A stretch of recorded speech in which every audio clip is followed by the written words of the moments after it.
you very much, Justin, and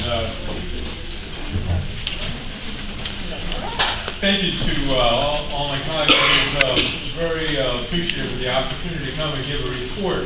I do have a report. It's actually a business report, and I do have quite a bit of extensive business to do, and so I would appreciate the time to be able to get this business and this complete report out to you. I'll go as quickly as I possibly can and be as respectful as I can of your time. One thing I would like to say, before I hand out the information, first of all, is to thank not only Jessica, but to thank Dustin for his service. I know that he's announced that he's not going to seek re-election, but I want to thank him very much on the part of the entire administration, the Board of Trustees, for the service he's given as Academic Senate President. And I think we all would agree with that. So, Dustin, thank you very much. And I also appreciate to the Senate for its decorum. Despite the issues of the day, despite the heated opinions and passions and so on, we had an orderly board meeting last Wednesday. We're having an orderly Senate meeting today, and I'm appreciative of that. So what I'd like to do is to I brought materials, thanks to Mary Thompson for, I don't know how you guys hand all this stuff out, but I did make 60 copies, a copy for every senator, and so however you, for the complete packet there's no secrets here, but I would appreciate it if the senators would get their copies first, and then any other extras can be given out as you see fit.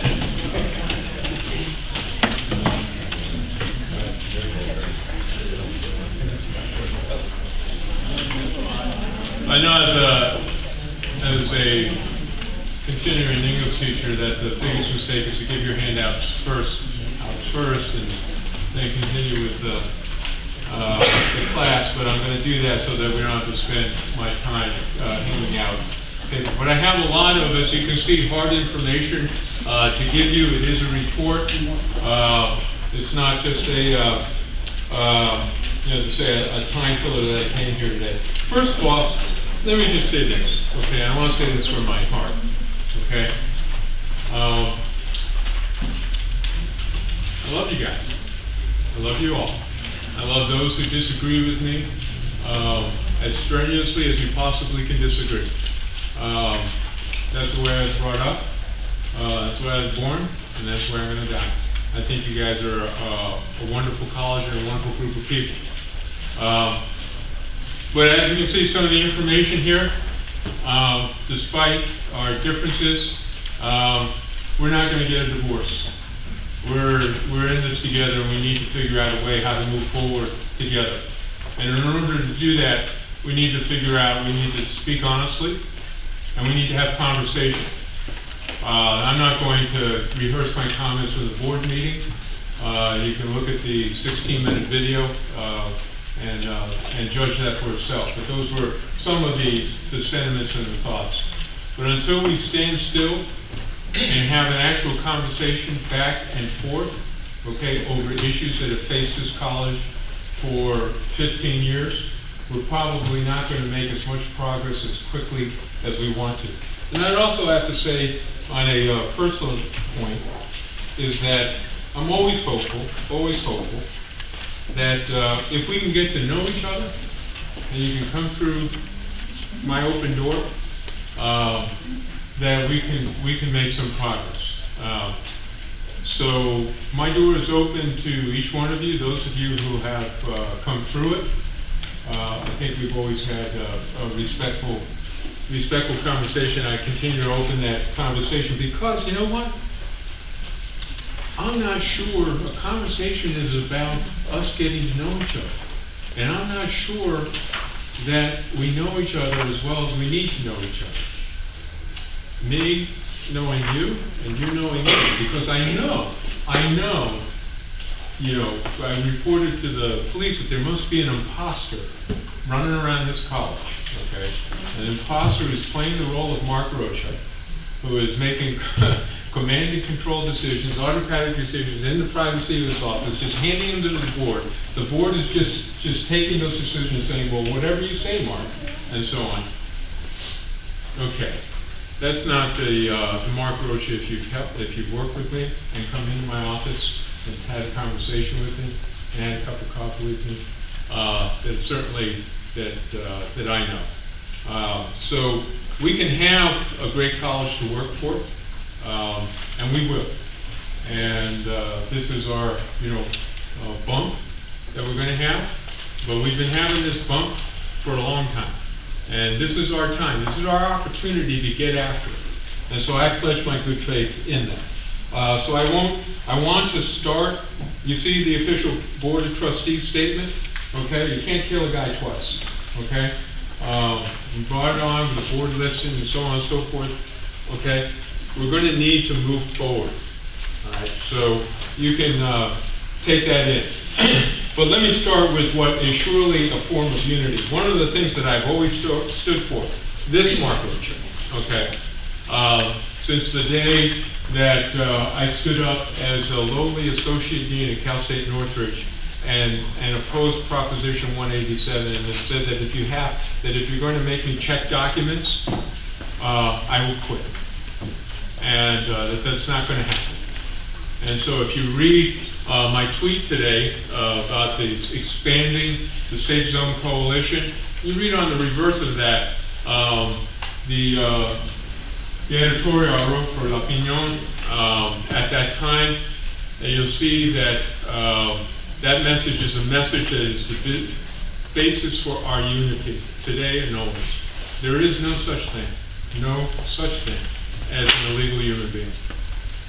And moving forward with into the global future that is ours and is that for all of our children, we need to come together at PCC to stand up, as I know you want to, as I know many of you have been working to create a safe zone for all of our students, especially the undocumented students of all communities, and our lesbian, gay, bisexual, and transgender students.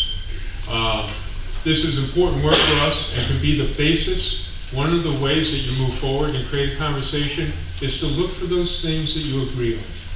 And this is one of those things, and I will be working my heart out on it, as I've been working my heart out on this for 20 years. We are close to making real progress on this throughout the country. So I ask you to join with me and all your good colleagues who are going to keep pushing at this for the next weeks and months and years. Safe Zone Coalition, we're all part of it. We're all together and we're all united in that. Let me just say, item number 3, toward empathy and adjunct faculty's perspective. In fact, I wish you had sent me a ballot for that no confidence thing. I'm an adjunct faculty member. I teach English here, okay? If you had sent me a ballot, I would have voted for it too, okay? Because if I read all that stuff, it's just like, oh, gosh, absolutely. But you know what? Votes, procedures, and so on. As an adjunct faculty member who was teaching alone upstairs on the 3rd floor of the C building, talking to other adjunct faculty members, talking to other colleagues, some of whom are in this room, about how you feel about things, this is what I get from it. I get about administration, faculty, this is what I get from it. This is what I hear, and this is what I feel as an adjunct faculty member. What is going on? What's going on? I'm just trying to do my job, to come in and take care of my students, to teach my classes, and all the administration does is keep piling tasks, T-A-S-K-S, tasks on me, okay? Program reviews, and SLOs, and committee assignments. Task after task after task. I don't understand it, and there's no support.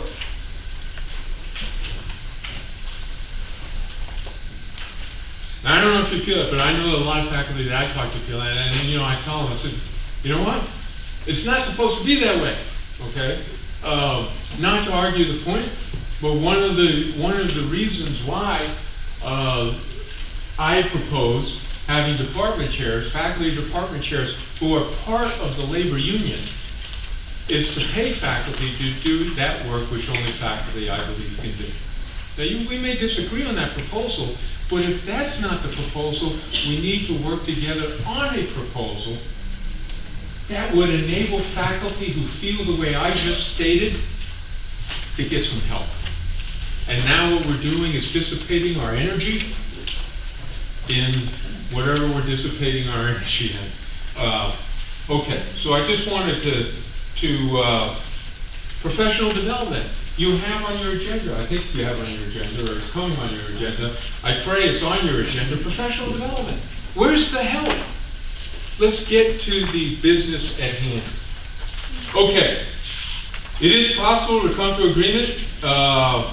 Item 4, mutual agreement on faculty hiring. I wanted to make sure that you understood that the administration and the board and the Senate have come to mutual agreement on faculty hiring for fall 2013. We originally approved only 7 positions. I had a lovely meeting with your Senate Priorities Committee, and we agreed that we would go out with 10. Okay, you've ranked them, and so I say God bless it. Go out there and bring in 10 new colleagues for next fall. That's great progress. That will make 60 new faculty that we fired in the last 3 years, despite the budget crisis. On that point, as a matter of fact, okay, AB 1725, as I said the other night, before I came, the Faculty Senate Priorities Committee did not have sole rely primarily over faculty hiring. Now it's entirely within the province of the Academic Senate, and we have accepted your recommendations, that is the Senate's recommendations, each year for the last 3 years. So we're very, very proud of working together in that way. Item 5, SASI 2.0, $400,000 now belongs to the Senate to allocate. I wrote this on January 29th, 2013. That's a month and a half ago, that money was allocated to the Senate, for not the administration, not the board, but you, to allocate money to your colleagues for worthy projects for student access and success. The money's there. I urge the Senate to move along, to make the recommendations on these allocations. It can carry over from year to year. You don't have to just spend it by the end of the semester. It's not possible, okay? But worthy projects. And you know the worthy, I won't go through the dozen worthy projects that were funded by the $1 million of SASI 1.0, I guess you'd call it. Okay, so there you go. Item 6, if you would please file with me, because I did want to go through this, because it's important, because I see some, because you need to have a discussion on this. I see many senior colleagues here. And there are people, as I said the other night, there are people who said to the board, it hasn't always been this way, this upset, this problem that we're having with shared governance, okay? And if only we got rid of the superintendent president, okay, that we'd be okay. And I said to the board, I serve at the pleasure of the board. When I came, I was the 4th superintendent president in 4 years, okay? If the board decides to asked me to go, as apparently they're not going to do, all right, I would be the 5th, you would have the 5th superintendent president in 7 years, okay? So at some point we're going to have to figure out how we're going to have a sensible conversation about moving forward, about things that have been here at least 10 years. So I want to call the Senate's attention to things to recommendations that I do make to you. First of all, this document right here is a document from the accreditor, the ACCJC, in 2003. It was a letter written to Dr. Costa, a good friend of mine, okay, which was the evaluation report from over 10 years ago, okay? And I do this, okay, to make sure that we understand that we have some issues as we move up to this report. this one that says ACCJC on it, okay? It's a whole packet of materials, the entire evaluation report. Okay, I'm not giving you an excerpt of it, I'm giving you the entire report, okay?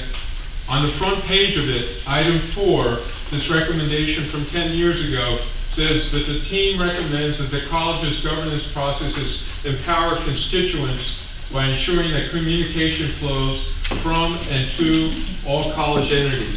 From what I heard on Wednesday, we haven't solved that yet, okay? Okay, but that was here, and in fact, in the report, there are other recommendations. Item 5, the team recommends that the college provide evidence that all campus constituents are working to restore collegiality and integrity in their relationships. Now, I say this emphatically, not in any way, shape, or form to defend myself. But if you get a 4th, a 5th, a 6th, and a 7th superintendent president, you're going to have to address this. We haven't addressed it yet. Now, I put a reference to certain, which is, when we got this report, it's because the college made no progress on this for 2 consecutive years, okay, that the ACGC, forgive me, put us on warning in 2007, and then, I'm sorry, in 2008, and then again in 2009, 2 consecutive years, because we made no progress.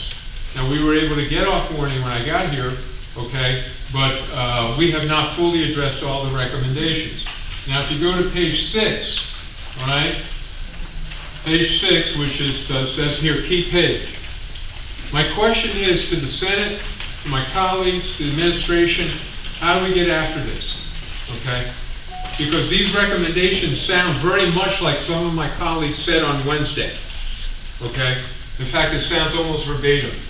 In the middle of the page, you can read this, the underlined portions. In the middle of the page, the team noted that the 1996 accreditation team, right, that's now 17 years ago, recommended that the college look beyond self-interest to develop trust and work cooperatively to stem declining employee morale.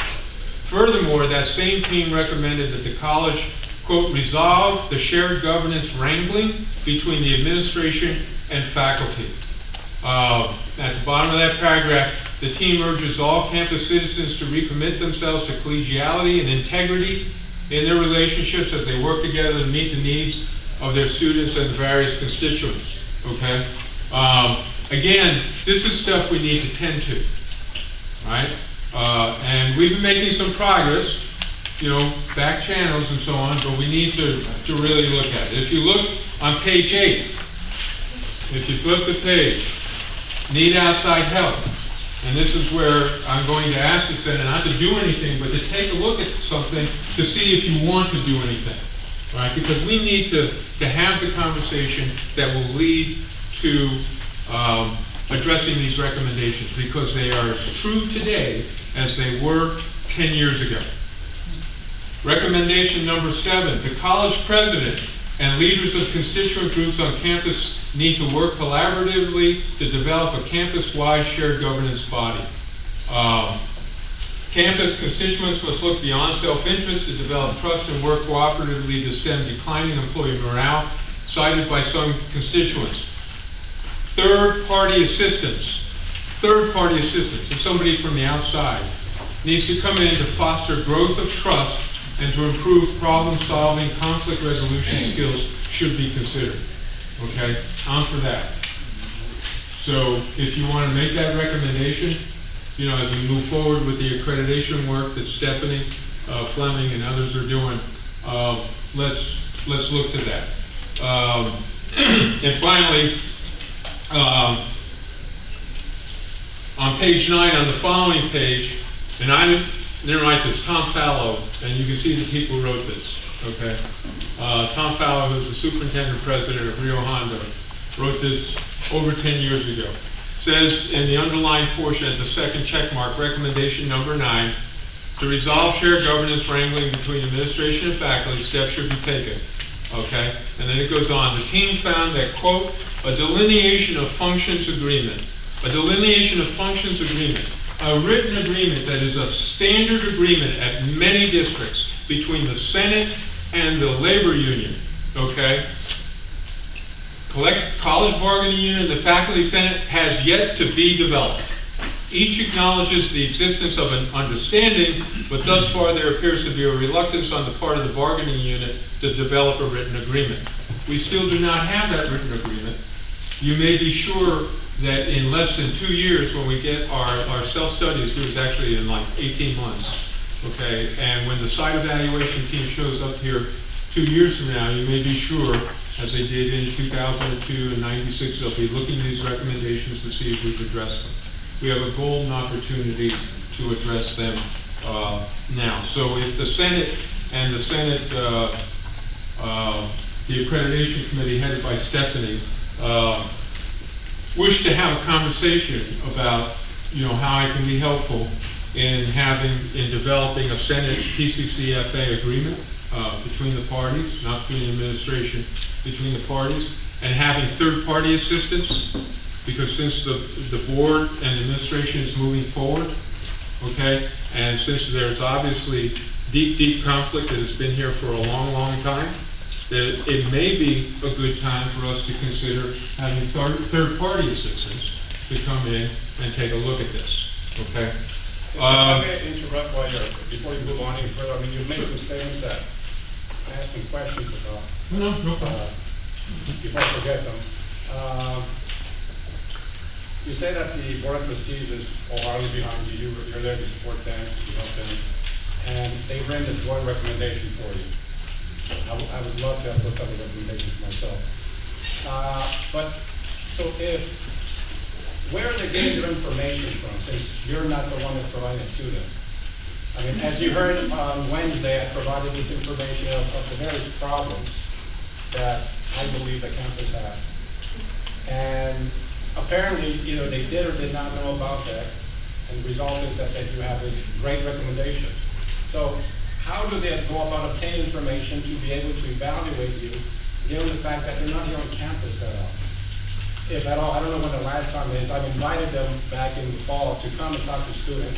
They didn't. They still made it late when they came over. So one is, how do they go about obtaining information to evaluate you? In regard to the issue of collegiality,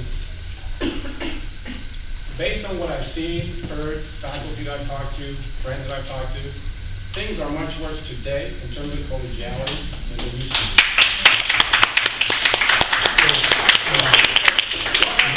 What do you think you've done to make things better from the day you arrived to today, for example? Well, again, your first question is a great one. Okay, and I'd ask you to get with Dean Matt Jordan and Stephanie Fleming so that they could have a conversation with you about how accreditation works and the training and so on, and all the things that go into the accreditation evaluation. It's a peer evaluation. We participate in it, and it's the way the college is accredited by agreement. So I think it would be a wonderful opportunity, your question, to get with Matt, to get with Stephanie, and to actually have a training session on that, so that your questions were responded to.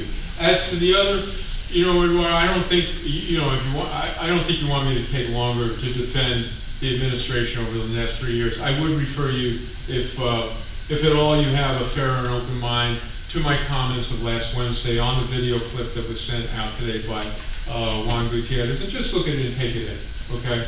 Am I perfect? No. Are you perfect? No. Okay? Is the college perfect? Of course not. But one way or another, okay, without slugging it out, we're going to have to figure out how to move forward. Okay? With all due respect, you didn't answer my question. So what you're telling me is to get training from Matt Jordan. Yeah, will you be available to answer? Sure. And I'm trying to do this best. I'm not ducking your question. Believe me, I'll stay here and answer it. But you do have a lot of work to do. And this is important work. Okay. Because when you came to the board meeting on Wednesday, I listened for an hour and a half respectfully. Okay? I didn't interrupt once. This is important work. The superintendent president is bringing a report to the academic senate. If you have no respect for me, you will have respect for the office of the superintendent president. So I'm asking for your collegiality, to listen respectfully, and hear me out. If you want to answer a question and give me the time to answer your question, instead of doing what I said on Wednesday, is drive-by consultation, that is, get up, say your piece, and go out the door, I welcome that. I welcome that tonight, tomorrow. Come on over. With all due respect to the office, then you could have very easily have commented as the person, or the students, the faculty made comments. You do have that ability, rather than waiting until the end. You could have commented then, instead of waiting for everyone to leave, and then put this video up.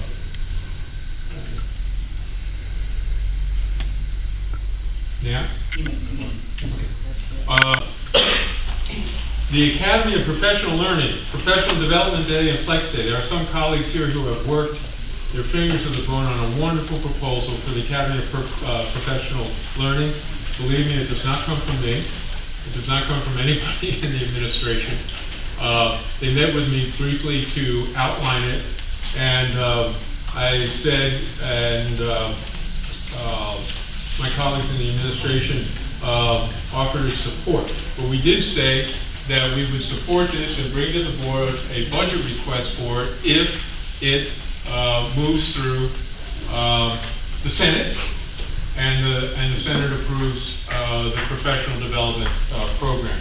I do think one of the things you saw in the previous recommendation of the ACCJC, that communication doesn't flow. I'm not sure, but I'm pretty sure, okay? Not 100% sure.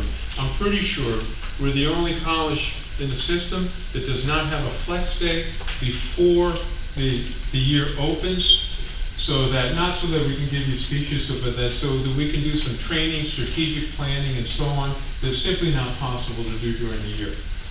If the Senate brings forward a proposal to have a flex day before the beginning of the year, which is the norm in the other 71 community college districts, I would be glad to sit down with my colleagues in the union and negotiate the extra pay for that, so that all faculty could be here. Okay, so that we can do things like strategic planning, like facilities planning, and all the other things that all the other districts do in 1 or 2 days before the school year begins. Okay, backgrounder on Board of Trustees' decision on your calendar. I'm not here to go through that, but I did want to make sure that you had the complete backgrounder on this from August when the Board of Trustees made its decision. Again, I'm not here to persuade you or to ask your agreement, but I am saying this. If you are at all fair-minded, okay, you will be open to the possibility that the information that the Board of Trustees presented here in the open hearings that they had form a reasonable basis to make the decision it made. That some of you disagree with it bitterly, the board understands that. But the board's position is that this decision, and read the entire thing, okay, was rightly decided and had a reasonable basis for it.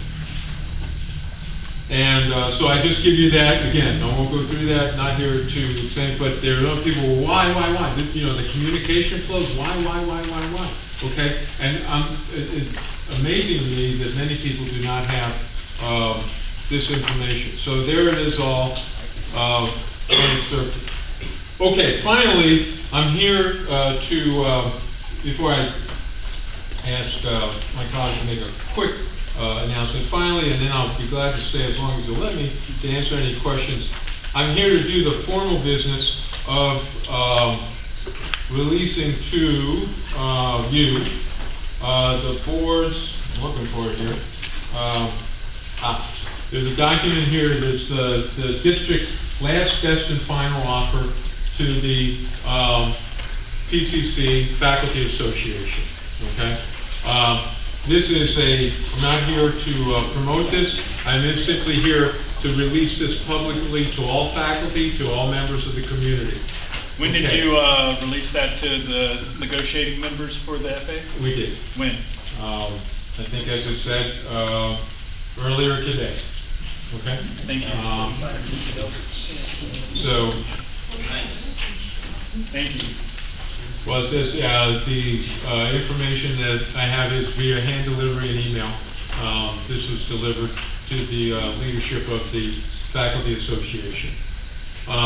And you'll see the letter, and I'll simply say this. As you know, why are we here? Okay? Why are we here at this point? Over a year ago in February, when Ed Martinez was the president, he said clearly that the issue of the calendar was an issue that belonged to the union and would be subject to the negotiation between the district and the union. Right after that, the union made its proposal, the district made its proposal to the union back in April on the calendar. Okay? And since that time, we have been in negotiation. We have been negotiating a successor agreement since May the 25th, 2012. We attempted to reach an agreement from then through November 5th, 2012, but to no avail. Each side filed a declaration of impasse and a request for appointment of a mediator with PERB. PERB appointed that mediator. PERB agreed that all sides were at impasse and assigned a mediator. And from December 12th until March 13th, just a few days ago, the district and the PCCFA negotiated with the mediator's assistance, but still to no avail. The mediator has announced to both parties that he is certifying the entire matter to fact-finding. Okay, so you won't have to take the districts or the PCCFAs. It's going to go to fact-finding unless we can come to agreement by the deadline. The district therefore tenders its last, best, and final offer to the PCCFA. This is a formality. This is something that we have to do because we're in the situation that we're in, and we haven't been able to come to an agreement. In accordance with the PERB decisional authority, the district is making this last, best, and final offer public.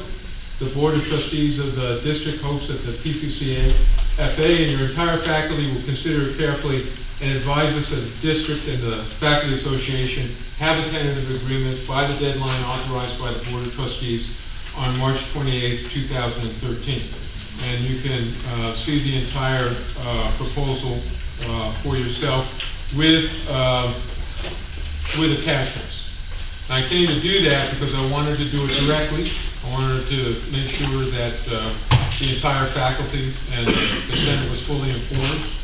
As I say, and the district has a responsibility to inform the public. I'm not here to negotiate in public. I respect the Faculty Association. We have been locked in negotiations that have been unsuccessful. That's why PERB has mediators, and that's why PERB has fact-finding. Okay? And we will just continue to move through that process in a perfectly open way. Okay? So that's where we are with that. I needed to come here and let you know that, so that you had that in front of you. And since the district was moving on with it today. So, and then I've got, let's see, real quick, literally 30 seconds, Bob. Okay, so thank you, Dr. Rocha. Thank you, members of the Academic Senate Board. Just a very quick thing. I'm here to mention or state that the 12-13 budget is on target, both from an income and expense point of view. We're moving through the year fine, and we expect to meet our numbers. On 13-14, as everyone knows, as a result of Proposition 30, redevelopment agency funding shifting to being dealt with by successor agencies and improving autonomy, the Chancellor's Office is having a little bit of a challenge getting a handle on everything. The information coming to them is coming to the districts slowly, but it is coming to us. So your finance team is evaluating that information, and we continue to use it to develop the 13-14 budget and the 15-16 direction as we go forward, or excuse me, the 14-15 as we go forward. Our College Council and BRAC, our next College Council meeting is the 27th, 2:30 in seat 233. Our next BRAC meeting is on the 28th at 2:30 in seat 217. Those are both very good forums and probably the best forums to continue to communicate on a college-wide basis as we report out information. Dr. Bell first, and then we can have time for questions. Okay, Dr. Bell, please, and then I'll open the floor to questions. Thank you, President Hamby. Ladies and gentlemen, this will be quick. Just two quick announcements to make sure that everyone understands the timing for our summer periods and extended spring period. The extended spring, which I think everyone knows we're doing to make sure that we accommodate our transfer students. That academic period will be May 13th through June 22nd. You'll see a start date of June 2nd. Instruction formally begins on May 13th and will conclude on June 22nd. The summer period will begin on June 24th. Instruction for that period will move through August 2nd. You will see announced that the academic period of the summer will go to August 25th. That's to make sure we accommodate our intercollegiate athletes. We need to have that much time within the academic period to make sure they meet eligibility requirements. The next calendar committee meeting will be March 28th at 12 noon. And the only other thing is to dovetail on something Dr. Wilkie mentioned, we will begin the process of mounting a hiring committee for the Kidney faculty. We're hoping to begin that process very soon. We're going to work as quickly as possible, as significantly as possible to get that done, ideally before faculty leave at the end of the spring semester, or if there is any case, we'll make sure that we compensate faculty to the extent beyond the end of the spring semester. So at this point, what I'd like to do is use information items for about 10 minutes in terms of discussion. Obviously, this might require a little bit more than that. So what I'd like to do is, what I'll do is we have the question and answer session. See how many people want to ask questions. Our first priority will be for the senators first. And then we'll probably take a break, and then start our regular agenda at that point. So I mean, sort of, you have a sort of a question or concern. We just start with the senators around the table, and I'm just going to ask Pamela to probably keep track of senators who want to speak. We're going to try to do this to make sure everybody who wants to speak gets a chance. I'll say officially 10 minutes, but if you want to extend that, we can extend that. So I see you have 2 minutes. Yes. I have to have priority. My son is sick, and I have to leave. Okay, we just get all the names first, and then if you hold your hands up, we just all the hands up and you can speak. So we got Pat, Matt, Melissa, Yolanda. Anybody else from the Senate table? Paul? Anybody else from the Senate? Okay, so Katie. Oh, I'm sorry, Katie. Forgive me. Okay, anybody else from the Senate table? Okay, so again, with due respect, if you have to leave, please go ahead, go first. If you want to identify yourself for the record. I think you some languages. I want to give you a brief history, because this is my first time here. In the fall of 2000, I was the first representative of adjunct faculty on this campus. Judy Bensington attested before they ever had a seat. And we had COSPA. And people said, if you speak out, you will never get a full-time position on this campus. I was an adjunct. And I said, but I'm telling the truth. And I was hired full-time in 2000. And Kostler did interview me. But we had a safer zone under Kostler than we do now. Because with Kostler, you could tell him the truth. And there was no fear of retribution, no fear of vindictiveness. And I'll tell you what. Sinecures have been granted on this campus. There's a clique of about 7 people running the campus that are perceived as lackeys, that are doing your bidding. And there has been a consolidation of power that never existed before. The Senate is taking a vote today on the IEC issue. The IEC should report to the Senate, should not be under the Board of Trustees. And this clique, if this is given to them, will run the college. There seems to be no respect of faculty, of students, of deans, of the institution. There isn't. And you can get up and say what you want, but your words are empty.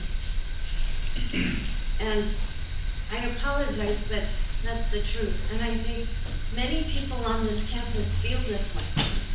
With Kostler, I would talk to Kostler, would get up and say, you know what? This isn't right. There is a spirit of fear on this campus that never existed before. and that is the truth. If you have so many students speaking out, so many faculty, I don't care how slick your PR people are, or your umptious emails or your Twitter, the truth is the truth. And you cannot stop the onward thrust of unabashed truth. You're reaching a tipping point where if you keep saying denial, denial, denial, it's not happening, it's going to happen. And this, I mean, if you look at history, Ceausescu did this, and other people, where they deny. We have a slick PR people that are putting out these untruths. And I am not one to be bamboozled. I don't like charlatans. I don't like imposters. I don't. And I think there are many people on this campus that feel this way. This clique is very, very brash. They're into power. They're into lording over others. And that never existed. We have lost plurality on this campus. And a Machiavellian system has taken over.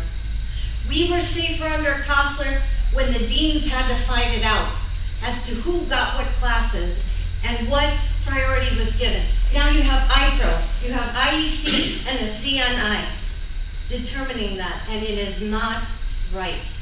We have lost our plurality, we have lost our voice. And with your permission, I have to go, my son is waiting.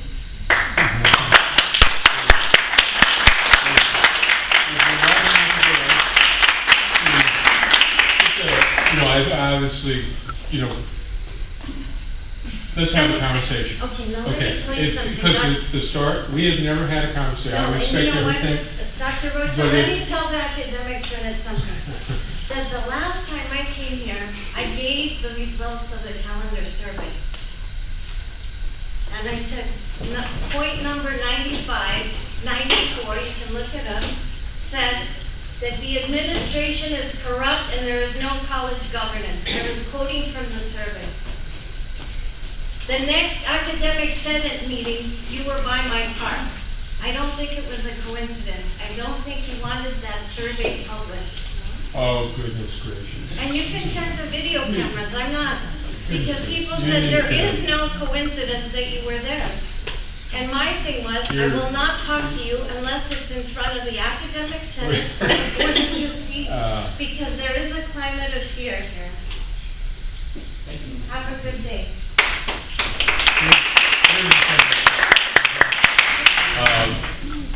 Clearly, my colleague expressed deeply held feelings.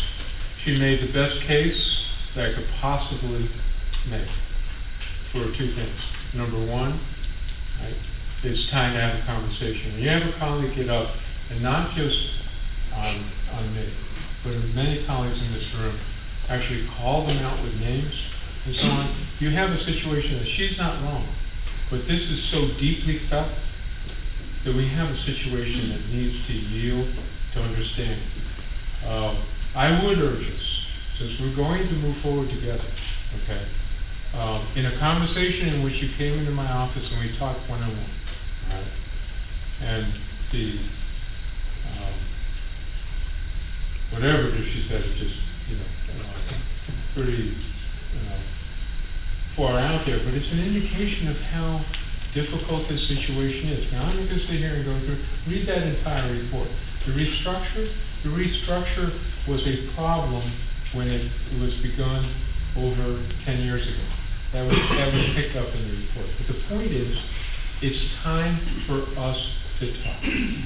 And there are people, perhaps myself included, who have deeply held feelings about this. I can tell you for myself and everybody in my administration that there's nobody who doesn't get up every day. I believe this of you, and that is the beginning of understanding that what is off the table is not disagreement, even bitter disagreement. What has to be off the table is the questioning of motives. When you don't get the response that you want and the agreement you seek, and you go to the questioning of motives, were I to do that, or anybody in my administration, it would be wrong. So I ask us to consider about ways that we can get a conversation so that we can move forward and heal this and make progress. So I have the list here. I'm just going to go through the list in order. So Pat, please. Yes, Dr. Rocha, I'm really glad that you brought up that we need to take into account the adjunct faculty's perspective. And you have some special insight on that because you are teaching the class. But I just want to point out one significant difference. You have a full-time job, and so the class that you are teaching is, well, sort of like an overload, you might say, right? But most adjunct faculty rely on their salary. They teach at different community colleges. So they might teach 2 classes here, they might teach 2 classes at other community colleges around, and so this is their livelihood. And so I wanted to ask you if you could enumerate the advantages or the benefits that this new calendar kind of confers on adjunct faculty, because I know since our college now is no longer in alignment with other local community colleges, it makes it very difficult for many part-time people, adjunct faculty, to teach both here now at PCC, because we're not aligned with other local community colleges, and still maintain their classes in other schools because the schedules no longer mesh together. So I was wondering that since adjuncts make up, and I think that what are there, over 700 on this campus, and that's almost twice as many as full-time people. So how did the Board of Trustees take into consideration the impact that our new calendar would have on, frankly, the majority of the instructors at PCC? Mm-hmm. Well, a couple of things, and I appreciate that, and we have heard that, we take it very, very seriously. Sorry to interrupt you 1 second. I believe you need to correct, so I'm going to turn the gavel over to Alex. Oh. Thanks for sharing. That's why I wanted to find so that we can have a conversation at some point and not just kind of, parallel monologues. Okay, look, that issue, important issue, all right? I do have to say I was involved in the negotiation at the table with our union, okay? And that was an issue that we could have addressed, okay? I'd say the other thing is that, again, read the information that I brought, okay? I know you made that particular issue for you is a key criteria. The board made a holistic decision on what it felt over the longer term would be best for the students. Student-centered calendar, student-centered schedule. There are ways that we can mitigate, could have been mitigated, and still could mitigate the impact on individual adjunct faculty who are having schedule conflicts, okay? We saw to some of them on a case-by-case basis this year. So we would be perfectly happy to, in fact, I know that Bob Bell and I, that if we knew of specific conflicts with specific faculty, hey, I teach at Glendale, and so on and so forth, can you cover me so that I can teach this class this time and this class? We would have no problem with that. So I think, again, this would yield, your concern, which is fair, would yield to a conversation. But we haven't had a conversation. We've had, the facts are that, I've sat across the table from Danny for weeks, and we haven't been able to come to agreement and being able to resolve those issues. And I hope we soon will. But shouldn't those conversations have been had before we just implemented this new calendar? Well, I mean, of course. These conversations should have been had extensively last fall. Well, again, I'd ask you to look at the packet of information and to read it completely and take it in, okay? Because it's a holistic document that describes a lot of activity over a long period of time. And then after that, if you want to sit down in small groups or one-on-one and talk about that, we could do that. And I'm completely open to that. But what the board is asking, okay, even if you feel the board made a mistake, and you say, well, I feel, the colleague before, I feel it was better then, okay? I feel Jim Cossler was better then. Jim's not here anymore, okay? I feel, couldn't have you have done this, okay? Perhaps so. But the fact is, we're here where we are on March 18th because the board, in its wisdom, which clearly you may not agree with, made a decision. The board is asking respect for its right to make a decision, even if you think at this point it's a mistake. And let's move forward to see if we can make the decision better, to see if we can address the issues that individuals have. Well, I just want to add that my problems that I'm having are not based on my feelings. Oh, no, no, They're based I'm on not facts saying. and statistics. I said, So I hey, just the want to schedule. clarify, my problems have nothing to do with my feelings. I just want to clarify. Next is Matt. Oh, yeah, okay. I have a couple of questions regarding the calendar and another regarding the safe zone. As far as the extended spring and the fact that students are limited to 19.3 units per term, are they going to have difficulty registering for this first 6 weeks that start in May if they had already taken, say, 18 units in the spring? Do you know anything about that? Also, the adjunct issue with the limited to 60% load, and we're calling it a late start spring. Is that going to be a problem for adjuncts who want summer classes, late spring classes? I think, again, the short answer is no, because Bob Bell, and we've gone over this pretty carefully with the Board of Trustees and also the State Chancellor's Office, have received the assurances and the waivers so that anybody who's caught in that situation can be treated individually. It's a relatively small group, but if there's anybody who's caught on that, we have pretty good assurances that from the Chancellor's Office that we'll be able to address it. Okay, second question. As far as the operational dates on this 13-14 calendar that appear in this last final and best offer, will the calendar committee still have the charge of setting the operational dates and finalizing the calendar, given the structure? Or are these dates to be assumed they are all fixed in place? Matthew, you really asked a good question, which is kind of the catch-22 of this whole calendar process.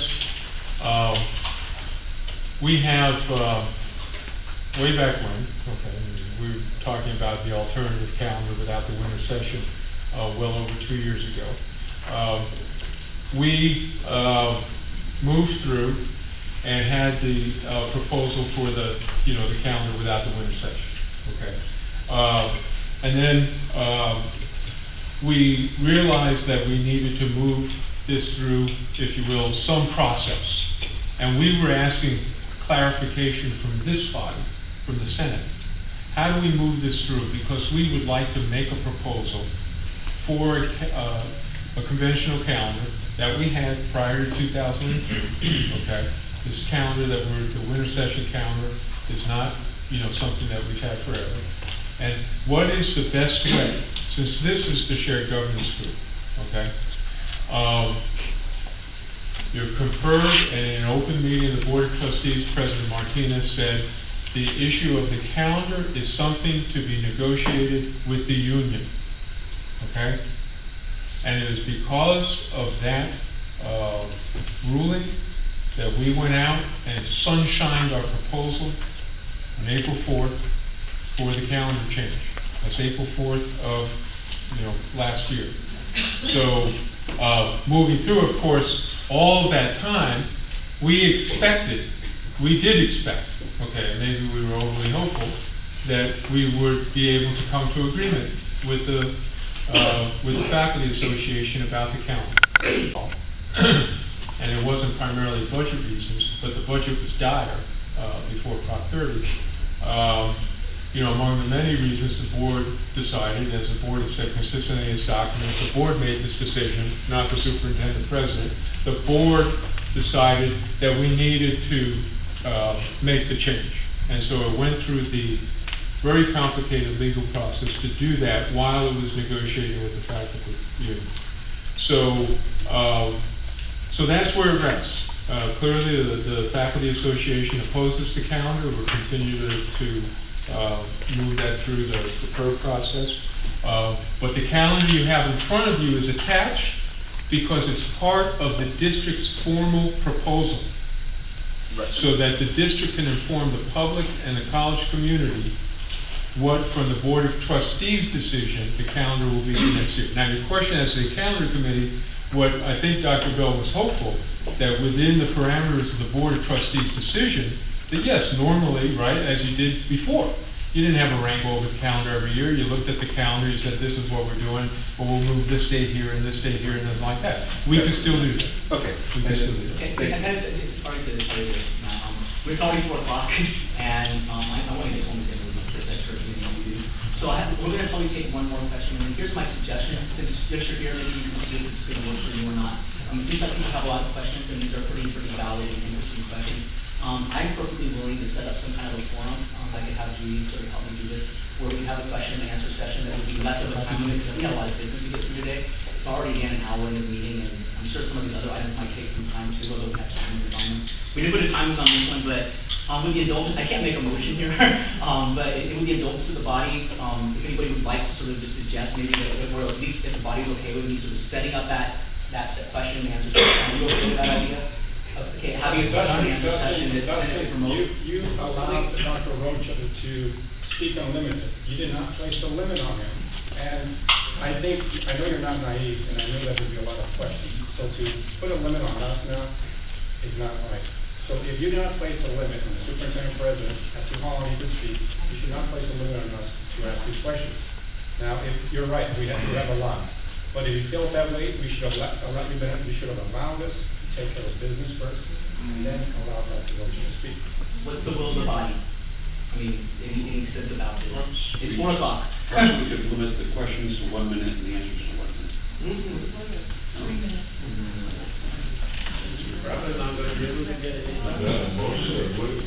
I can't make it. No, what are you doing?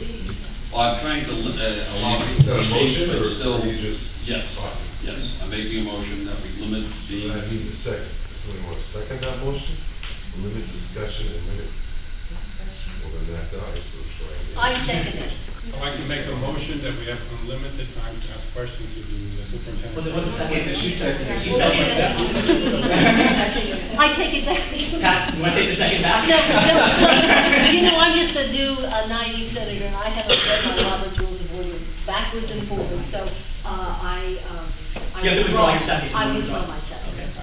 Then I would make a motion that we do allow as many people as possible to ask questions and for Dr. Rocha to be able to answer them. Because we're all here, we all have lives, but this is a really special opportunity for everybody here in this room.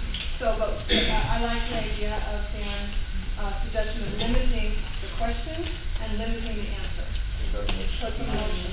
You already have my motion.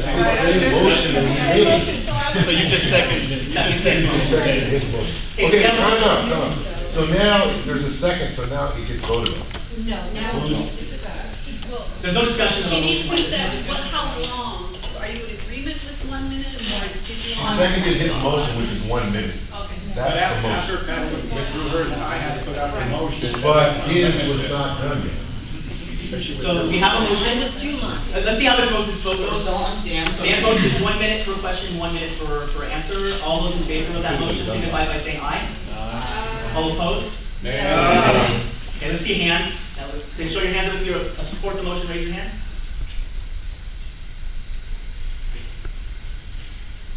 All opposed?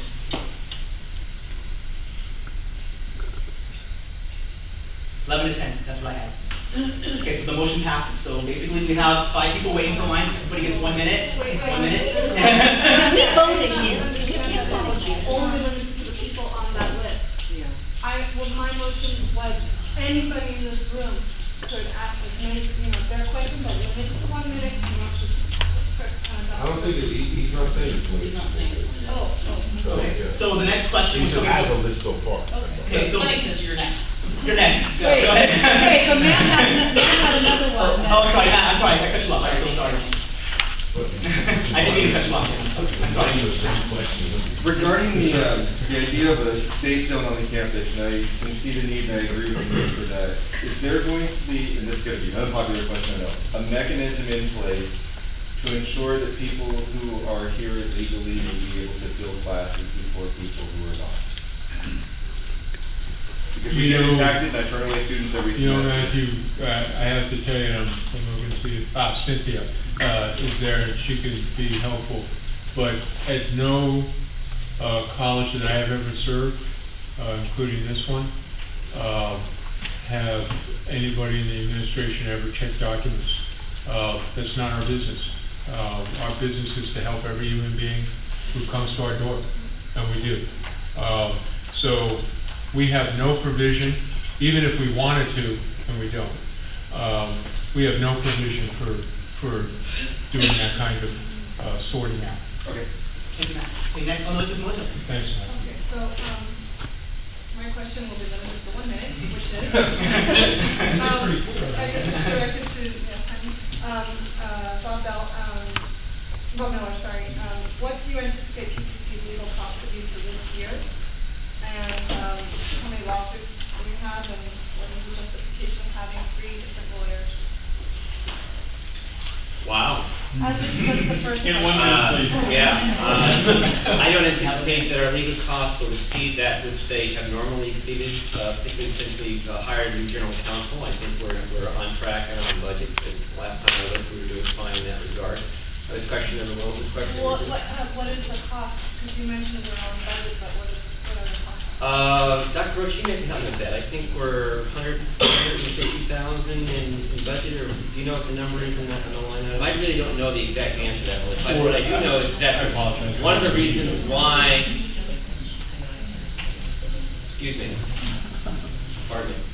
one of the reasons why we hired an outside general counsel was to help to control our costs. One of the reasons why we hired an inside general counsel was to help control our costs, and because they were getting quite excessive for quite a while.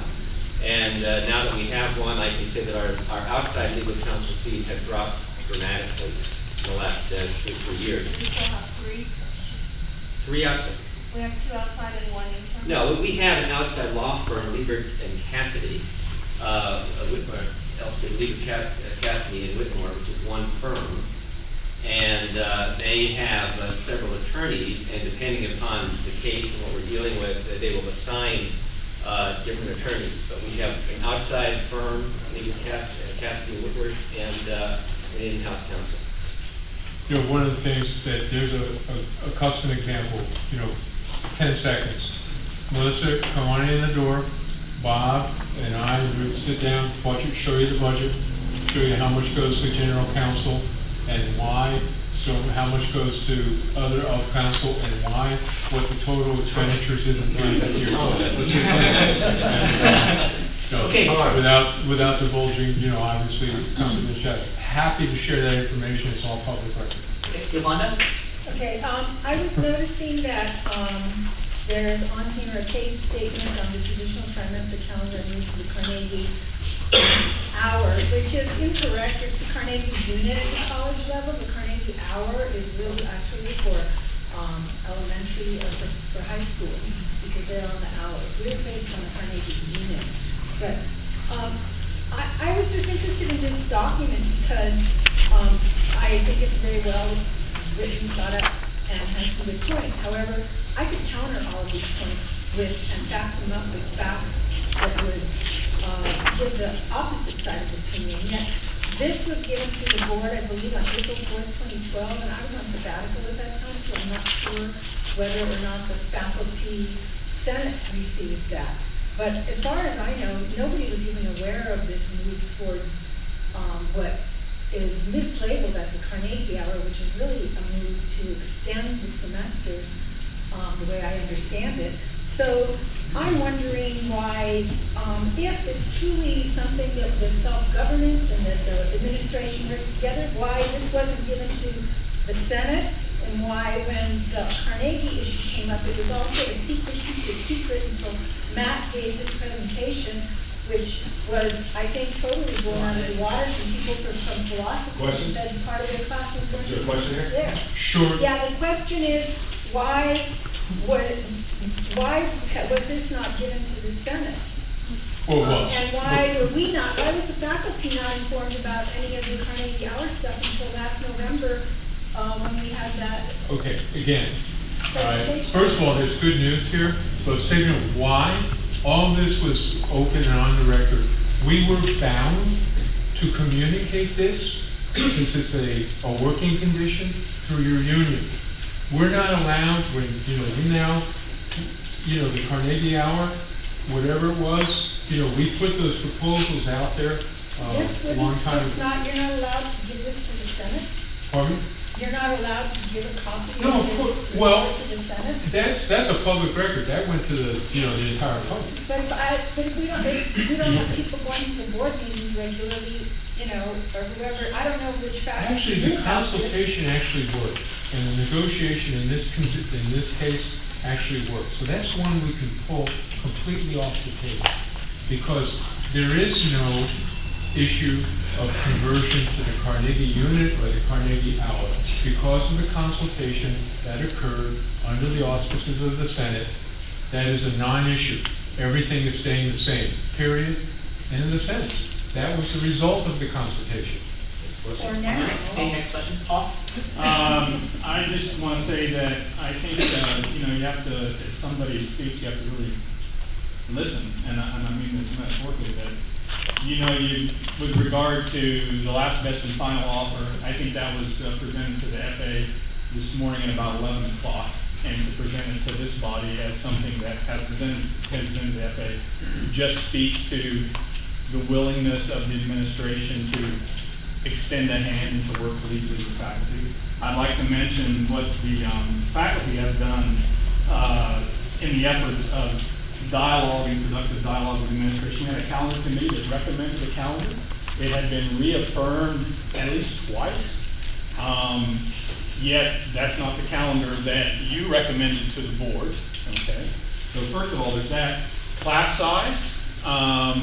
This body spent a year discussing class sizes through C&I and trying to get good, normal closing numbers based on pedagogy that administration sat on, signed off on, approved, listened to the discussion, argued. That was approved, and they were implemented last semester, and now they're not. So I'd like to know, what has the administration done to promote goodwill with the faculty with regard to some of these issues with shared governance? What have you done? Well, Paul, we've spent hours and weeks in negotiations. Okay, so I don't want to sit here and make a case. In fact, neither one of us should be making a case for our proposals. This is not the venue. It's not the proposal. It's about shared governance and collegiality. Those are examples that the faculty have done to promote collegiality and shared governance through normal, sound processes on campus. Those are practices we've done for years. Okay, the one I cited, okay, you don't want to take that much time. The No, one I that's cited, okay. You were cut out of the faculty. The most important thing of shared governance is who comes on to the faculty full time. You were cut out of the process. That was a process under the deans. You did not have a Senate faculty hiring committee before. I said you can't do that under AB 1725, and I returned that process to the Senate over the objections of my own administration. Okay, so. All right, so let me return back to where I started. First of all, I asked the before, how does the Board of Trustees obtain its data? You sent me to go talk to Matt, because I need training for this. It's just a very simple question. This is how they got it. All you can do is tell me, Matt knows, and send me to it, but it's condescending to tell me to go get training. But it's a good example of what we don't have here, collegiality here on campus. And what Paul was referring to, it's this shared governance. Now, you claim that you love us all. Okay, yeah, you might love us, but I guess you have some sort of fear because you have police outside. I don't know, maybe it's for our protection or for yours, I don't know. Okay, so then I talk to you about. There might be a big crowd. Question, I would like you to tell me how we are better off today collegially. I would like your opinion on what I perceive to be as a punitive letter from one of the board of trustees to the social students for their stand on what's happened here. And in regards to the shared governance, that's what we are missing. And for you to say, here you go, whatever questions you need, it's all in here. That's fine, but to simply give this to us and give your account. I would prefer for you to give us last week or week before, say, I want to be coming to the board of trustees or to the academic meeting. Take a week, study it, so if you have any questions, you can go ahead and ask me about it. But to simply dump this on us and say, here is everything that you have. But anyway, so how is the college better off collegially today? 1 minute. We're better off, okay, a number of ways, because we are directly addressing out in the open difficult issues that have festered for years. And I'm just reading here, whose administration are we talking about? Last year and again the year before, the board approved an extension and reorganization of the college's instructional areas. The team found that this plan was created without substantial input from the faculty and presented to the college as a fait accompli. This is in the material, in the letter that was written by ACCJC to the college over 10 years ago. Okay? So I didn't say that, but in order to get at your issues, we need to sit down and begin to square up and look at things openly and honestly. Are we going to agree? Of course not. Okay? We don't agree. We have a fundamental disagreement that the board has made decisions about. That there seems, from the board's point of view, and the board is making these decisions, from the board's point of view, it seems to me that there's one view of shared governance, and then the board feels that it is ultimately accountable for the accreditation and all the other decisions that are made. So within that parameter, if you compare us, as this team did, to other colleges, we are not doing what we should be doing for a long time. Now's the golden opportunity, Eduardo, for us to sit down. I'll stay here all night. You don't want me to, believe me, but I'll stay here all night so that we can have a conversation. It's the only way to start. Bring in somebody else. Bring in a third party. We have to crack the ice here. It's not just gonna happen by keeping on throwing these bricks at each other. Okay, so it's not a question I exactly expected an answer to in 1 minute. And it's, we said in some of this, and I advocate a lot here, that we need to check some of our feelings at the door and keep it really professional. And this is a little bit about feelings, so I'm breaking my own rules.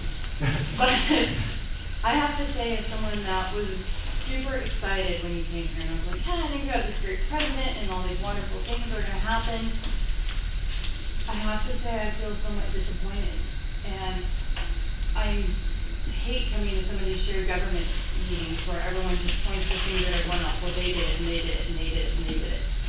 And I just feel, as our leader, whether we like every decision you've made or hate every decision that you've made, that you're our leader, and that somehow it's great that we have all these packets that we can read and everything else about all the wonderful things that are happening, but somehow the effectiveness of that leadership is not coming through to us as faculty and to the students. Because I think there's a lot of us that would like nothing more to get behind. We love our campus, we love our students, we love our college. To get behind you and say, great, we're going in a fantastic direction, and maybe we are, but somehow it's all getting lost in translation. We have had, I respect deeply your feelings, because we have had that open door conversation, and I appreciate that. I couldn't agree with you more. I could not agree with you more. And if it helps, I tell you, I'm disappointed. I have not spent the kind of time on the things that I came here to spend, and I've missed the mark.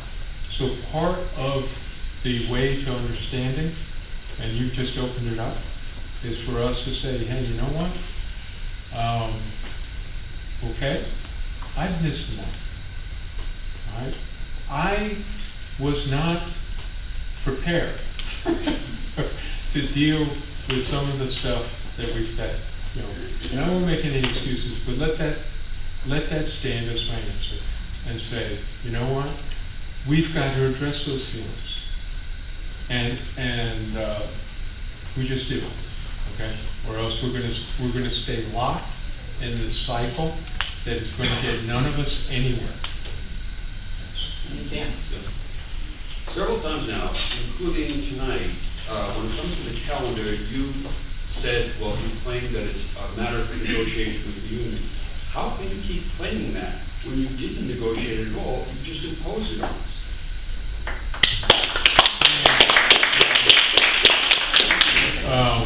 With all due respect, Dan, that's simply not. Okay? So, you know, neither group, neither the district or the union, is at liberty to violate confidentiality. But I will say this: ask for the tapes. The tapes of every negotiation meeting have been taped. We've asked. And when I started negotiating, I think it was in July, we took a tape of every meeting. So if you have any doubt, ask your union leaders for the tapes of those meetings. And we have the tapes for the meetings that, and it's simply not true to say that we didn't negotiate the calendar with the union. Okay. That's the extent of my list. Public. We don't have our hands up. How do we say it? We didn't limit the list, remember? No, so we'll just take the next round. And if you don't mind, I'm going to give some of the folks who haven't had a chance to speak yet, if that's okay? Yes, sir.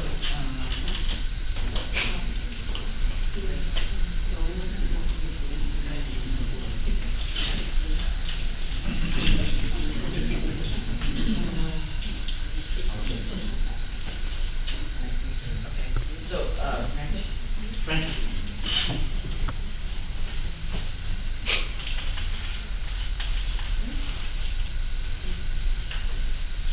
Francis. Oh, Francis, sorry. Oh, no, sorry. You're going to look away. I'm warned to start. Write my name. You want to be a fine, that's all right. Go for it. Okay. I would like to say this, the Superintendent President, Dr. Rocha, may I address you that way? Of course. Okay. If you really desire, from what I've heard about the different points, it looks like there are deep-seated feelings about maybe the attitude, maybe what you've said, or left unsaid, or maybe even in the attempt to exercise power in the new environment you've gotten in, just since you came as a new person, you've made some errors that you may not acknowledge. I don't know. Do you really want to dig into the reasons why, since you started, from the expressions of lots of people you listen to, your actions, your attitude, your interactions probably made people uncomfortable, develop an atmosphere of fear, or some kind of distrust, because management has to have some trust. It has to be embedded in the culture of trust. Would you like to dig deeper and find out seriously so that people come out not in a situation where people are limited to 3 minutes or 2 minutes or 1 minute? Maybe a committee to really search and know from the moment you address people, either you insulted them Because you're calling them colleagues now, very beautiful when I came to my colleagues. Yes, they should be colleagues, implying empathy, compassion, sense of commonwealth, even though our states are not addressing themselves as commonwealth. Anyway, it's the commonwealth. We are all in this together. Not a question of pointing out people's errors, what they've done wrong, or trying to find out how I can get even with you in another situation, one that you expressed, their opinion on that. Would you like to do that? What I would suggest, a community set up of honest people of integrity to really investigate if you're going to crack the ice, and not only one-on-one, because when people come to you and talk with you, you might convince them, and the fear of the office of superintendent president might make them want to tell you what you like to hear. And you may go into some kind of negotiation or some kind of secret understanding with them, and then you become your agents, instead of people working for the community. The answer is yes.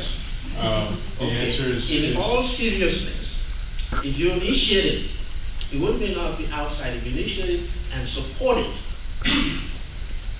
okay, not only by word of mouth, by action, by attitude, by even rounding up your colleagues to support you in really getting at the root of the problem, because we don't define the problem exactly. You all be floating on top of it, especially if you have a certain constituency of the campus on the side, and you feel you said. No, I think, first of all, my short answer is yes, we need to have those meetings, and absolutely I'm committed to what you're talking about. But let me give you an example from my point of view, okay? Because obviously, you know, if you, well, where I am today in hearing this, okay, that I don't want to defend myself, because to do so would just be defensive, okay? I will say this, have I made mistakes? Of course. You know, in fact, I tell my staff and my administration, my colleagues, I'm saying that, you know, don't fear making mistakes. That's how we learn. But in order for us to move forward, all right, we have to, rather than to blame, okay, we have to take ownership of the problem, all of us, okay? Because it's not just located in one person, whether that person, you consider that person to be a... That's why I was suggesting an investigation, not you investigating Absolutely. you, but investigating the atmosphere. Well, there's no, again, and I'd say though... Doesn't matter who started it. We need to move on to the next. Absolutely. And so let's have that, you know... How can you initiate it? Because you're the head, you're the leader. Well, that's why I'm here. No. I mean, after we leave here. Of course. You'll go back to the office. How do you make it happen? Point of order. Oh, I'm sorry. Yeah. We'll pick it up. I have a very short question.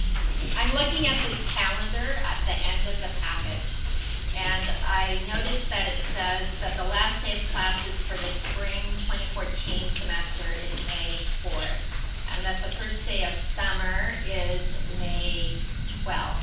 So is that an oversight? Because just recently this extended spring term was implemented, and I don't see that on this 2013. Yeah. Well, that may be an oversight, and but the thing is, the terms, you know, what we have is a calendar with 3 terms, and this is one of the ways out of this fight. Instead of talking ceaselessly about sessions, okay? What we have now is a calendar with 3 semesters, okay? Not 3 semesters. Well, if it was, that would be perfect. You got 3 terms. 3 terms, okay.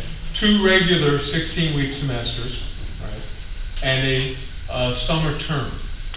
In any of those semesters, the fall, the spring, or the summer, you can divide those terms into almost an unlimited number of sessions, and course lengths. So that's what has been changing, both this year in the change year and in next year. But I'll, double check that, Dorothy, to make sure that we're accurate. So, well, I just wanted to make a comment, I guess. Mark, you talk a lot about a conversation, wanting to have a conversation, as if you're ignoring the fact that what has happened ever since you came here has been a conversation. And your actions have spoken way louder than any words that might have ever passed between us. And the things that were taken away from the faculty, the decisions that were overruled and overridden and removed without any consultation, that is a conversation that we've been having with you. And so you have made your wishes known through the things you've done here. And we don't feel like you have listened when we have said very clearly and verbally and in writing that we're not happy with these things, that we don't agree with them, that we think there should be more discussion. So the conversation has been happening in a very kind of an unhealthy way. Well, it surely is now, Chris. But I'd say this, in all fairness, Chris, and we can go back and rehearse the record, the kinds of discourse that we're experiencing now, I experienced when I was here for 2 weeks. I experienced before I got here, okay?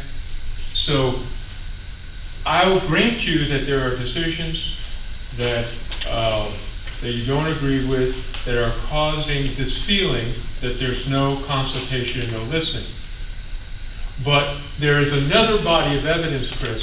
When I got here, there was no contract in place with the Faculty Association because this Board of Trustees refused to give the step and column increase. Refused. I went to the Board of Trustees and said, we're not doing that. Okay? I didn't send, as the colleagues say, send the PR people out and say, wow, look at what a wonderful thing to do. When I came, and some of my, I don't know if anybody from ESL, when I came, this was the crisis. After 3 weeks, we had 8,000 students who applied who could not get into the college. And I gathered some of you in this room, in the conference room, and begged everybody to take a couple extra students, and we talked about that. So there are a lot of things, Chris, that I've done that are on the other side of the ledger. And I'm just asking us to take a look at that so that we can begin a kind of conversation that apparently has not gone on here.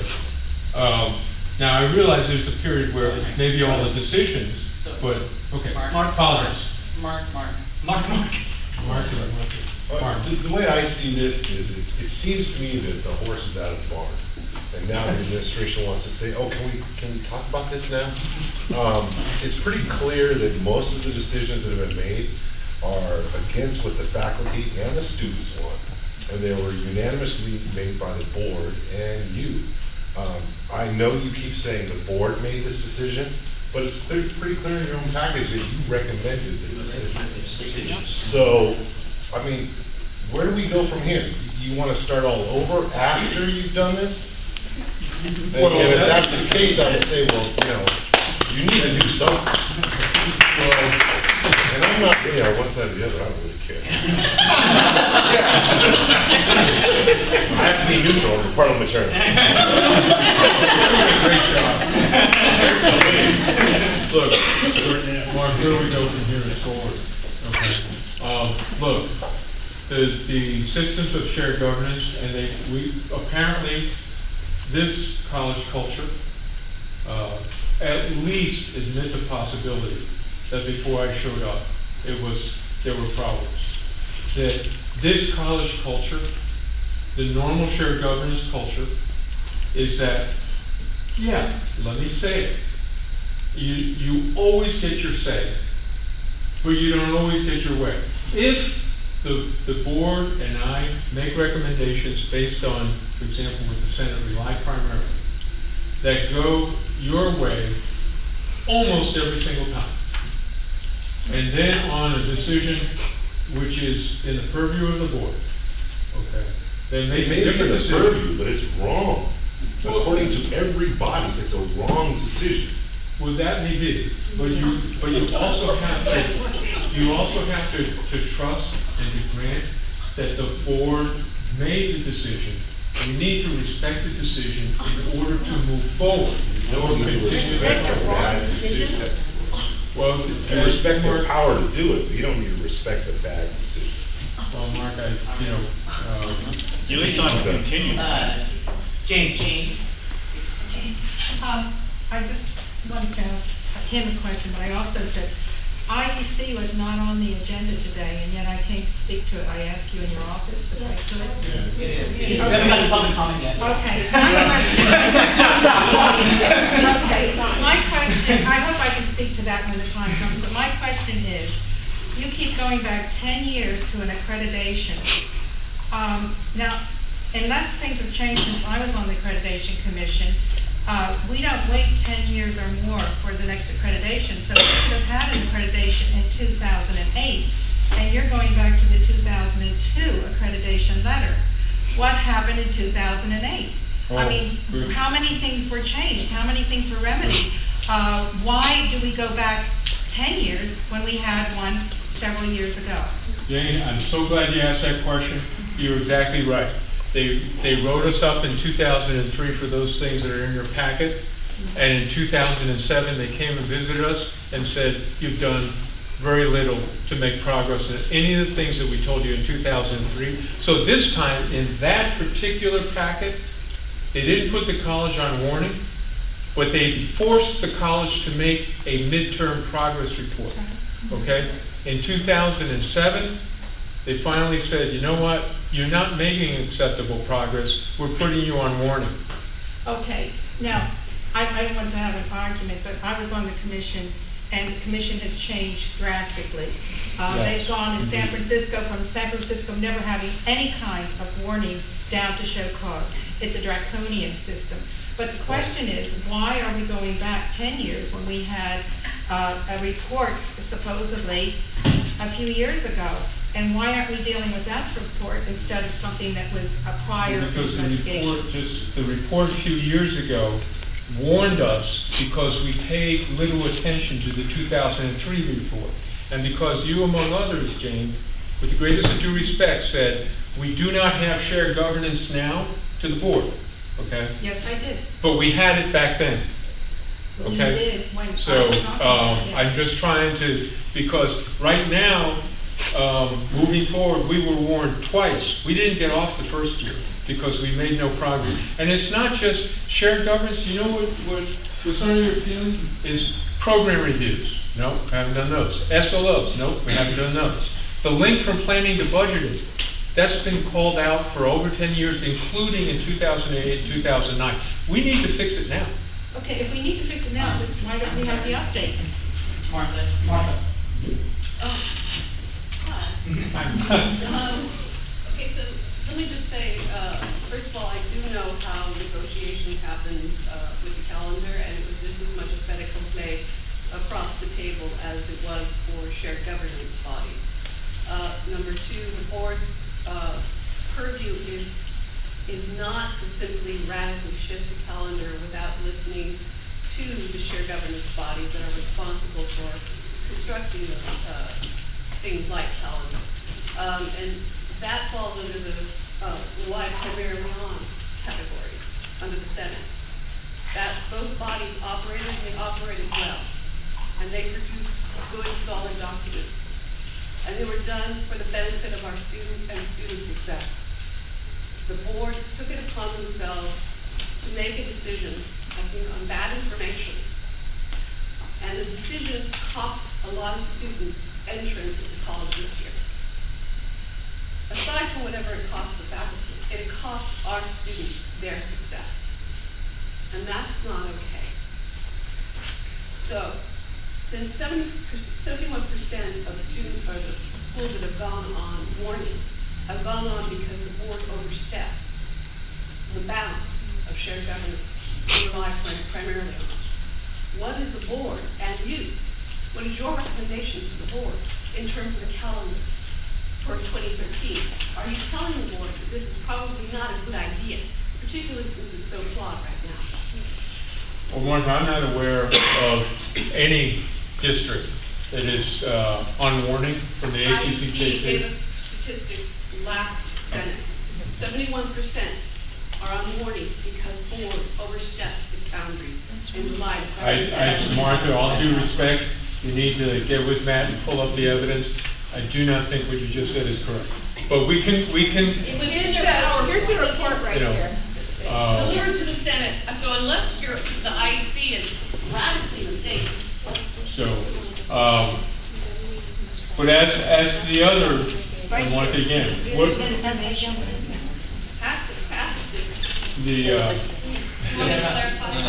but it is 70% of those colleges that were put on warning for that reason. Not 70% of all colleges. I can clarify that. I'm the one who gave the information to that, so I can clarify. Yeah. So, you know, so what? We also have 30 seconds. No. If I may, you know, the 71% doesn't. It just said that they cited the board, and more often than not, they cited the board for not asserting its proper authority. Okay, so it's about stepping out of procedure into or policy into procedure. That's what the clarification is. Their purview is to, you know, approve processes and policies, but it's about overstepping that, like if they were to come and participate in this, that, doing something they shouldn't have done. That's what those are. Yeah, right. Which is exactly what they've done when they created calendars. Let's hear from one of our students who've been waiting a really long time. Kevin, please. Since you brought up the Safe Zone Coalition, I was hoping that you're working with, I know, Vice President Pinella, Yahaira, Cecilia Medina, Juan Pablo Carrion, because they have been doing this for quite some time, as far as I know, without extra pay or, what's the term for academic senate when you're Release time. Thank you, release time. I don't know what's with them, that's all I was actually going to ask. Also, I noticed that the calendar doesn't have the recommendation that AS proposed to the board on August 29th. I was hoping that the Senate had the ability to review that, so if you could possibly get that to them, that would be wonderful. And Cedric, why didn't you come to speak to AS when this exact same agenda item came up? They were personally requested the administration as well as yourself to come, and they have been basically dying to converse with you all year, and that's why when the vote of the conference happened in the first place, as well as the request, because governance wasn't happening, and they weren't being allowed to speak to you. Yeah, Kevin, you know, that is a fair question, but let me again give you the fact, is that we have had, as well you know, a regular consultation with associated students. 2 Wednesdays a month I meet with Simon and meet with the student trustee in my office in the presence of Dr. Bell. Okay, so we've had regular consultation at the highest level. Okay, and you know, that's and Dr. Bell has done a great job, is perfectly capable of doing the one thing that the board charged him to do, was to make sure that every student who had an issue would be seen to, and that's what we're still doing. Okay, so you know, and I think that's you know, that's how we've handled it. And since that time, we've obviously had talks with Simon and Associated Students. Again, a lot of this is, you know, I get that we can continue this, okay, and we may have to, all right, but somehow we're going to have to figure out a way together, okay, to get out of the ditch, okay. You wouldn't get out of the ditch if you don't know the facts and acknowledge them. Well, again, you know what? I'm even willing to take that up, but you know, this kind of exchange in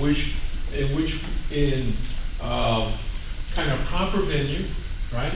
We could talk and lay out everything, not just about our feelings, but about the facts. Yes, that's what I was saying. If you really investigate and be in the mood to know and acknowledge them, and the faculty and other students will also acknowledge if they could trust you.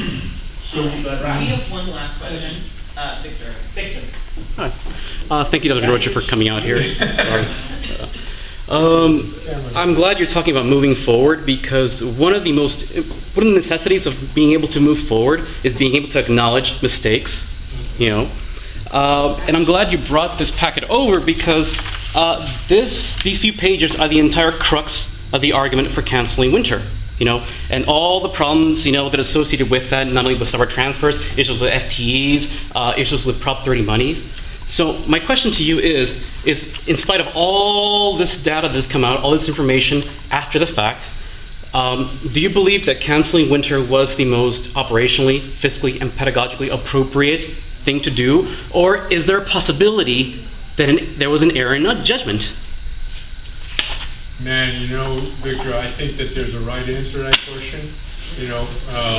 That's a very good question, but you can imagine what my answer is. So I appreciate the opportunity. Which is? What's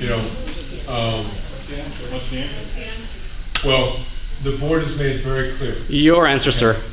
So now with your recommendation, or through your recommendation and information provided by you, I suggest what we do, is that we go get that third party, because, go get that third party, bring them in, we should have done a long time ago, well before I came here, and talk truly, right? Because this kind of thing, this kind of endless argument about you're wrong, you're right, you're wrong, you're right, is not going to advance the college. All of us together, I'm willing to do that, but if you want to continue arguing the board's right to make a decision, we're not probably going to get very far to the kind of understanding, all right? And believe me, if Dr. Rocha, it seems whatever it seems takes. like wait, we got one last question. It seems like you talk to your colleagues as if they were kids, and not have the sense of understanding the underlying idea you're trying to express to them as to who they are. That they may not be thinking very well. There are different styles of leadership of getting and using power. The lady just talked about Machiavellianism. Francis, with all due respect, you're out of order. Especially Eduardo. I'm sorry, Eduardo. Eduardo. Okay, thank you. Couple comments, statement, and then a question. First of all, we do need to move forward, but we can't move forward until we fix the errors. Once we fix those errors, we can move forward, no doubt about that. Second, I asked you already twice about the issue that how do you feel we're better off collegially. You haven't responded. That tells me there is no answer to the question. Fine, I won't ask that anymore. Statement. There is an article in New York Times dated March 15th. No confidence vote for head of New York University. As I read it, I could have sworn I was reading about PCC. 83% participated, voted no confidence. Couple of remarks. NYU's Board of Trustees has always stood behind Dr. Sexton. Over the years, raising his salary to nearly $1.5 million from $773,000, including length of service bonus time. Boom. That's what we have here.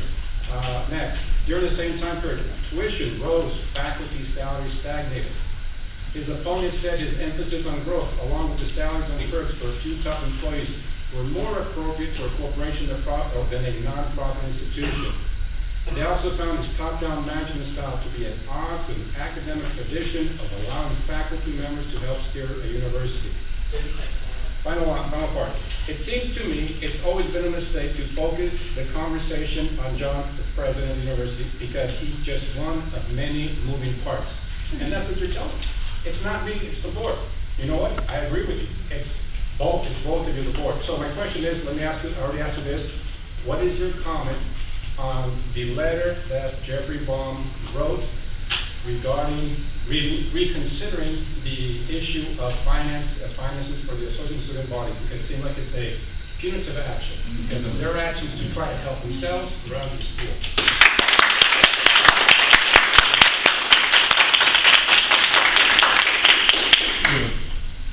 Thanks, Eduardo. I hear you. Mr. Baum is a trustee. I think that one thing that I would ask for all of us is someday, I hope sooner rather than later, we will get past the it's not me, it's you. Okay? Someday we will. Someday we will have to do that. Okay?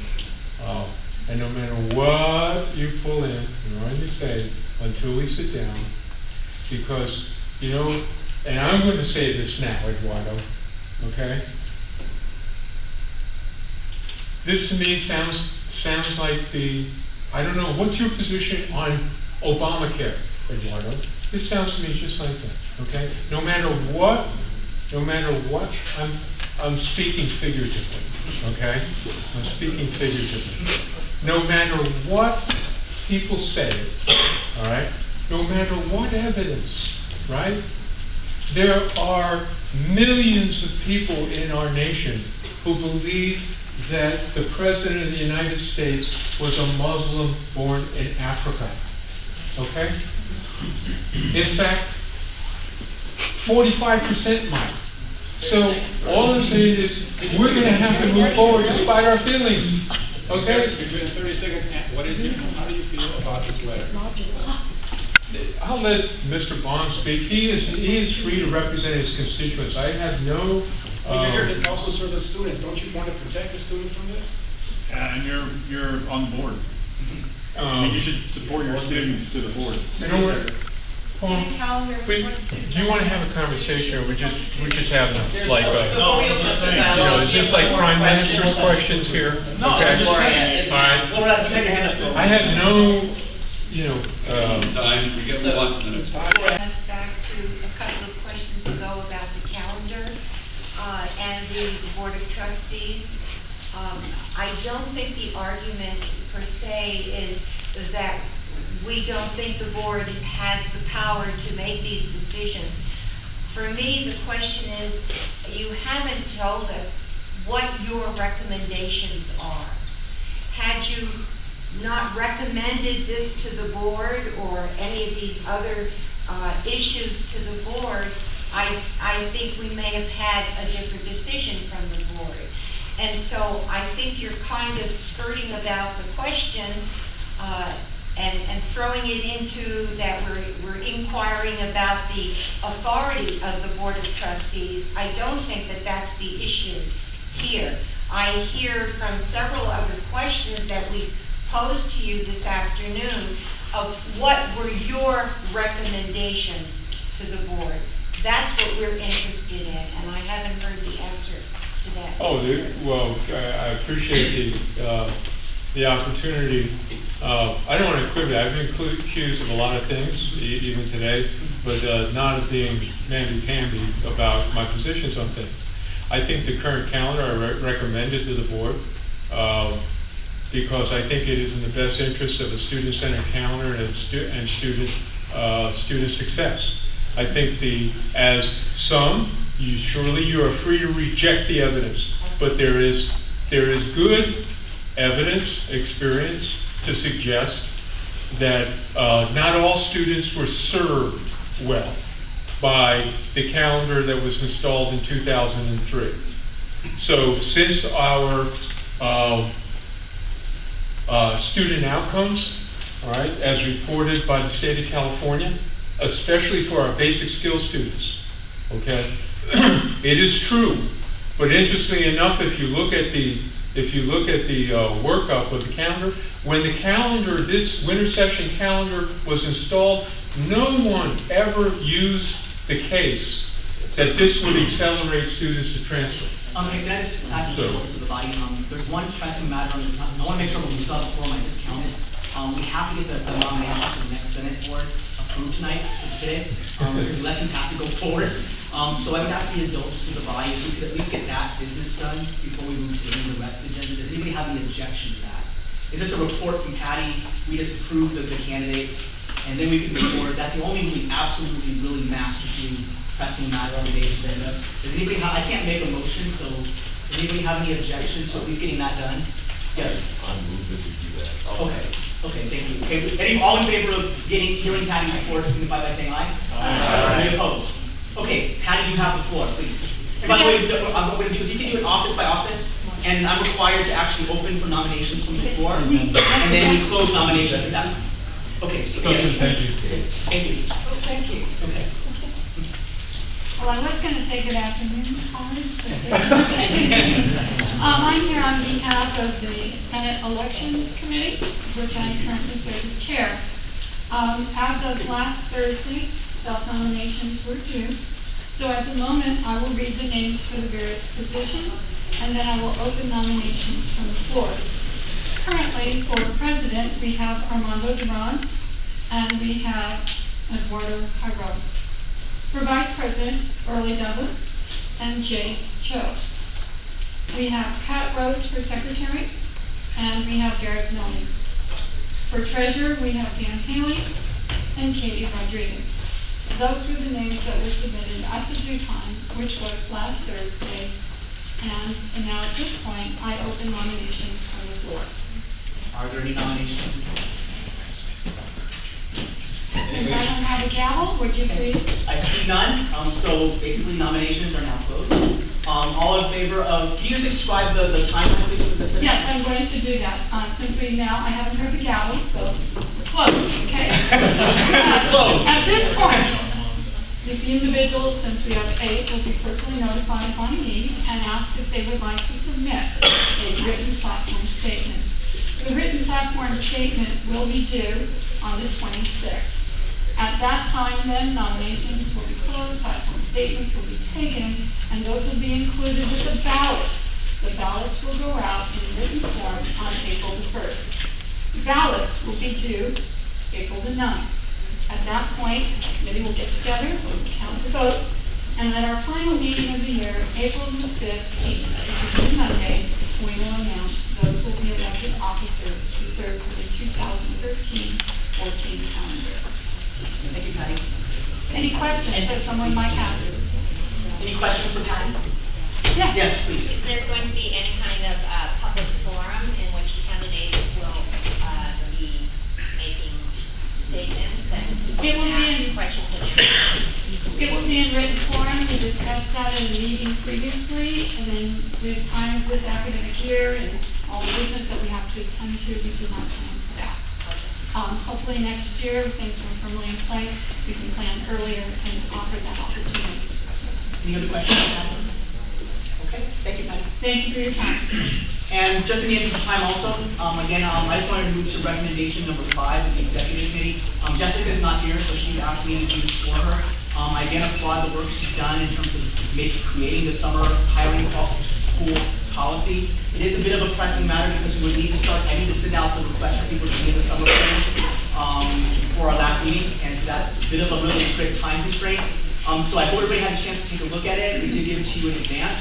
You have a copy of it hopefully in front of you. We would entertain a motion to approve the summer hiring pool. So moved. Now first and Gary second. Any discussion of the summer hiring pool policy? Okay, seeing none. All in favor of approving it, signify by saying aye. Aye. Any opposed? Okay, and then if let me just go through the executive committee recommendations. Chris Malone was the only representative to come forward from her area, so we're appointing her to the Planning and Priorities Committee. And the other numbers 2 and 3 requests for specific Senate committees. By the way, if anybody is interested in these committees, please let me know, and I will put you on the next agenda to add. And then we have the positive experience of approving that Mark Carter will be the adjunct assistant professor position. So he's getting that increase in his rank. I would love to take them all together. If anybody wants to do them separately, that's the rule of the body. So any motion? To take them all together. Okay, second on that. Patty first. Second, Yolanda. Okay, all in favor of numbers 1 to 4, signify. Any discussion? Okay, all in favor of approving numbers 1 to 4, signify by saying aye. Aye. Any opposed? Okay. So here's what I'd like to do at this point. I think we've all earned a break. We haven't done public comment yet, and we have to do public comment according to what Nella just told me. So what we did is, I don't know how many of you want to make public comments to the Senate today? Okay, there's a lot like I expected. So what we did is, we have like comment cards that Judy created. So I'll forget, during this sort of 5-minute break, you can just come. I want to make sure everybody gets a chance to speak because I want to make sure we get through any amount of the agenda we can get through. So if you can just during the break, you don't have to say what you're commenting about, whether it's an agenda item or non-agenda item. You can signify that on here. We'll take the non-agenda items during regular public comment and the agenda item once we're in the discussions of those individual items. So again, we'll take a 5-minute break till 5:05.